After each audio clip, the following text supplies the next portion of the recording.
ኦኬ እንደምናላችሁ ዛሬ ደግሞ አንድ በኤክሴል ሰራን ዳታ እንዴት አድርገን እየመረጥን ማስተካከል እንችላለን የሚለው ነገር ለማየት እንሞክራለን። ለምሳሌ እዚህ የተቀመጠልን ዳታ ማውራት እንፈልገው ዳታ ለምሳሌ አሁን ከ4 ቁጥር እስከ 17 ቁጥር ያለው ነው ብንል ይሄው በዚህ መልኩ ነው። ይሄው በዚህ መልኩ ድራግ እናደርጋለን መጀመሪያ የምንፈልገው ሮው ላይ እናስቀምጣለን። ቀስቷን ክሊክ እናደርጋታለን ዘን ስዋይዘር ድራግ እናደርገው ወርታችን ስንጎትተው ዳግሞ መጎተት ነው አራስ ይመርጣል። ስለዚህ ይሄን ፈልግ አሁን እዛው ማዘዝ ይችላል። ኮፒ ብል ኮፒ ማድረግ ይችላል።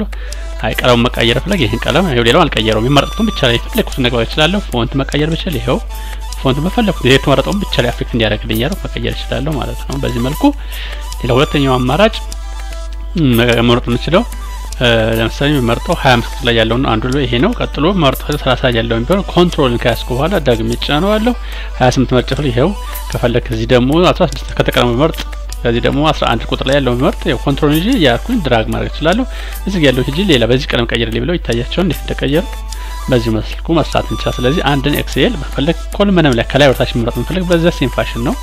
ይሄው እንደዚህ መርጬ ድራግ ወደ ቀኝ ስሰቁተው ይሄው ይመርጥልኛል። የመፈለግ ቀለም ቀይር ፈልግ ይሄው ሌላ ቀለም ማድረግ ፈልግ ይሄው በዚህ መልኩ ጽሁፍ ማስለቅ ፈልግ የመረጥኩት ላይ ብቻ ሌሎችን ሳይነካ የመረጥኩት ላይ ብቻ አፕላይ ማድረግ ይችላልው ማምጣት ይችላል ማለት ነው። ፈለጋችሁ መሃል ቦታ ያገብች መምረጥ ትፈልጉ መሃል ላይ ያገብታችሁ የምትፈልጉትን ሴል ብቻ መቀየር ፈለጋችሁ ወደ ጽሁፍ መቀየር ከፈለጋችሁ ጽሁፉን ተቀይራላችሁ። ቀለም መቀየር ከፈለጋችሁ